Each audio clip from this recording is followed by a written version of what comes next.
Hello everybody, welcome back. My name's Bex from the Tiny Fibre Studio podcast, and this is week 10 of the 51 Yarns Spin Along, and this week it is semi-worsted as a topic. If you are new to this channel, possibly courtesy of Remembrance's Pottery or Grace O'Neill on Instagram, then welcome. I'm glad that you found this channel. Each week I do a video that corresponds with the Ply Magazine 51 Yarns Spin Along, whatever the topic is for that week, and that is all based on the book that they released called 51 Yarns to Spin Before You Cast Off. I also do a podcast on this channel every so often, usually just when I've got significant project catch-ups to do, that sort of thing. This week's topic is one of those real grey areas of spinning. So just to be completely clear what we mean by semi-worsted, I'm going to read you a tiny little section of the book, which is already on their Instagram account, so I'm not revealing anything more than what they've already done. But it basically says, anytime you start with combed top and decide to let twist between your hands, spin from the fold, not smooth and compress, you're creating a semi-worsted yarn. So with that in mind, I think first of all we do need to kind of determine what a worsted yarn would be. So this is one of those things in spinning that is actually black and white. You can technically define what a worsted yarn is, and you can technically define what a woolen spun yarn is.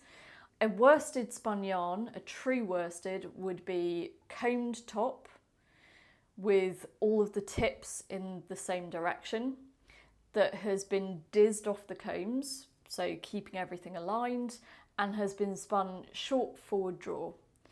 The whole idea of that preparation is to keep as much air out of it as possible and to keep all of the fibres aligned so that you get quite a dense but very smooth, sleek yarn. At the other end of the spectrum, you have a true woolen yarn where it is hand carded fibre formed into rolags and spun long draw, which is light and fluffy, and it's quite a matte texture. All the fibres are completely misaligned, they're all over the place, sticking out in all directions. And the whole idea of that yarn is to trap air in the yarn. So it'll end up as being quite light and fluffy and matte and nice and fuzzy. And it will keep you very warm because there's not lots of nice air trapped inside it.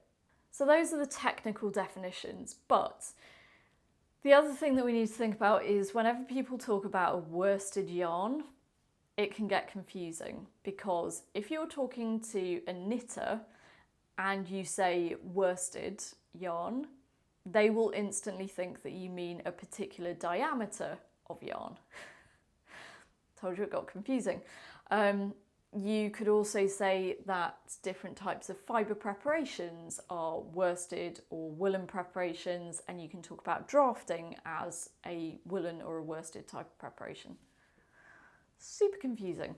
When we talk about worsted as spinners, we're talking about a particular type of fibre, not the diameter of the yarn at all. Worsted or semi-worsted yarns are always done using top as your base. So this is also slightly confusing because people tend to swap the terms top and roving around kind of at will.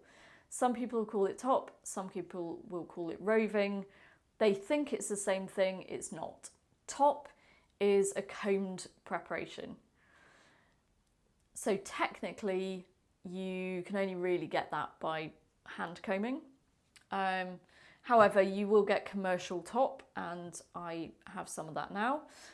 Commercial top is pretty close. You know, when you look at it, all the fibres are aligned in the same direction. They're not kind of poking around all over the place. So you can see there that they are pretty much aligned in the same direction. The alternative from the woolen perspective would be either bats, which, if you haven't come across them, are like a big mat of fibre that has been produced on usually a drum carder, You can either then strip bits off that bat and spin it, or you could roll it up into a sort of big massive rolag and then sort of tease bits out to make a big long tube. But that's on the woolen end of things. There is a week of the 51 yarn spin along that is dedicated to true woolen. There's one that's dedicated to true worsted, and there's one that's dedicated to semi-woolen, but we're in the semi-worsted week, so let's just focus on that. So we're going to keep in mind that we want to be allowing twist between our fingers. So we need to allow twist into the drafting area. We also need to not be smoothing down our fibre as we go. So before we go any further in this episode, I will recommend a resource that I always find really, really helpful when I'm thinking about different drafting styles or different fibre preparations and what I ultimately want to get out of a yarn. And that is a Craftsy class called Drafting from Worsted to Woollen. It's by JC Boggs-Faulkner, who's the editor of Ply magazine, and she had taught this class all over the place and she released it on Craftsy, and it's just a really good reference because it, as the title suggests, literally goes all the way from worsted to woolen. And she talks about all the different stages in between. She talks about fibre preparation. She talks about examining the yarn that you get out of it. Just really useful. I would highly recommend it. I have got this commercial top. And if you watch the podcast, then you may well have come across this before. This is Corriedale, and I have a kilo of this and a kilo in a slightly darker colour. And I want to do some sweaters with them. So they will be big, long spins on a single colour, which is always mentally a little bit difficult. But I want to do some sampling because for some of the sweaters that I have in mind, actually a woolen spun yarn would be a better choice. But maybe I don't want to have to process a kilo of fibre into carded bats and spin it from that. Maybe I want to see if there's a way that I can spin just from the top that I already have, but in a slightly more woolen method, or at least trying to get more woolen properties, I guess would be the better way to describe it. So I am going to join this fibre on to my leader. And the first one we're going to have a go at is the short backward draw. So keep in mind, we want to let twist between our fingers. So I'm letting go, pinch, pull back, let go, pinch, pull back, let go, pinch, pull back, let go. So I'm just going to keep doing that. So I am letting twist go in between my fingers. And each time I'm just drafting backwards. So I'm not trying to smooth this out, I'm not trying to compress it at all. But I am allowing the twist to get in between my fingers. I find diameter control quite difficult on short backward draw if I'm letting twist in.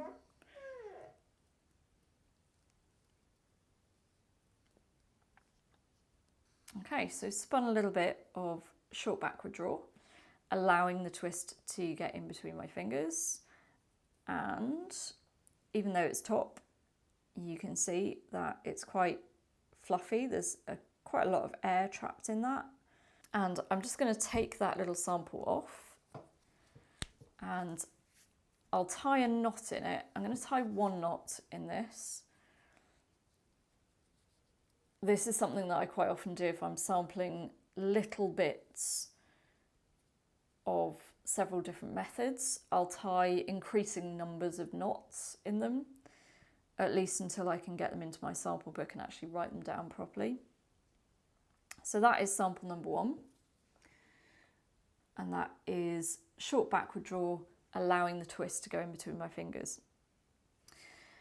Second option that is a really good one is to spin from the fold. This is one that I definitely need more practice at, so I'm glad that this has given me the opportunity to do it. So I'm taking a staple length of fibre and I'm laying it across my fingers. And there are two methods from the fold.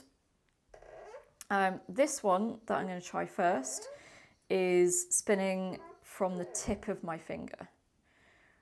So I'm just going to join this on a second. There we go. So now I've got it laid across my finger and I'm going to just hold this section lightly with these fingers. So pointing my finger at the orifice, I'm then essentially spinning off the tip of my finger, but I am trying to let some twist in between my front finger and the finger I'm drafting off. Let's add a little bit more fibre into that. So drafting off the tip of your finger creates a kind of vortex. So it's almost like forming a mini rolag on the end of your finger.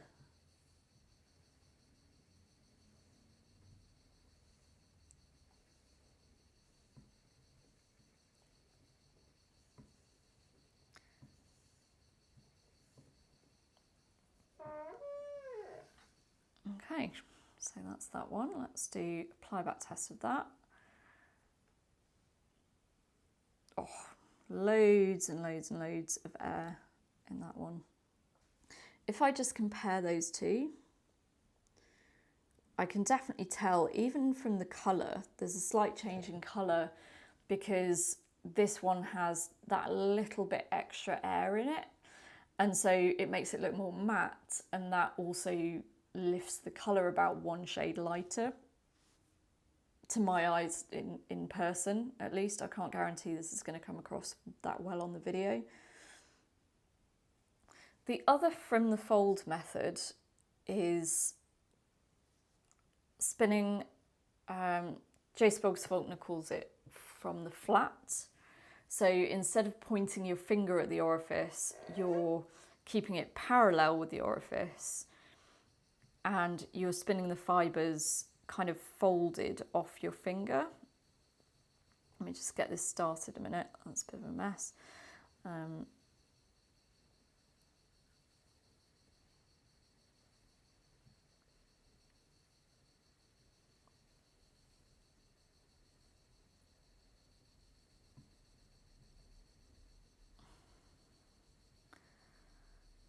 And this is the only problem that I find with this, is that it does tend to get a little bit messy.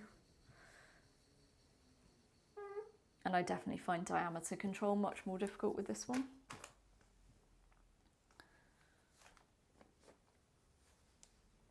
I'm just going to spin from a slightly larger section a moment.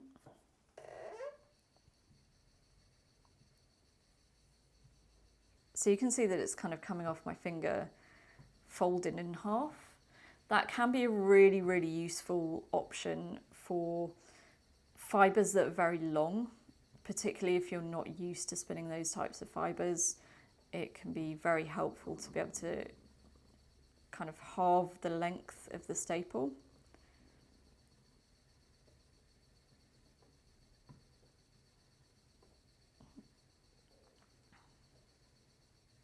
Okay, so I'm going to stop that there for a second. Bring that back off.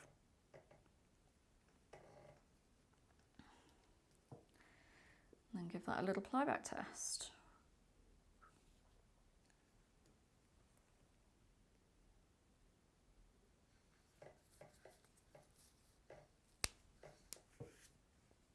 So there we go. Those are 3 different drafting methods for spinning semi-worsted. So just to recap, we are using top as our fibre preparation, allowing twist between our fingers, and we're not smoothing the yarn down. It can take a little bit of practice because your fingers, if you're used to short forward draw, your fingers are probably very much used to doing the whole smoothing thing, and it takes a little while to kind of train your fingers not to do that. But It might be a very, very worthwhile technique to get used to, because you never know, you might be in a similar situation to myself at some point where you have lots of top and you want to be able to spin it in a slightly airier, lighter way. Or indeed that you might be working with a fibre that's pretty difficult to handle because it's quite a long staple, and you might want some other way of being able to handle that fibre. These techniques can come in really useful for both of those. And when I look at my finished yarns, I can definitely see the progression. So I can definitely see that this one, which was my short backward draw, definitely doesn't have anywhere near as much air in it as the other two.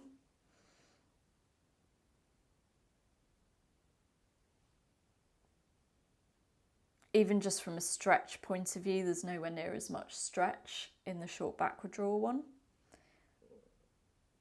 I feel like there's a lot more in there. What I'll do in terms of sampling for my sweater is I'll be sampling probably for 3-ply, because certainly one of the sweaters that I have in mind has cables in it, and cables always pop that little bit better with 3-ply as opposed to 2. That was a useful, interesting little experiment. I'm going to continue with a little bit of that. But for now, thank you very much for joining me this week. Next week's episode is long wool.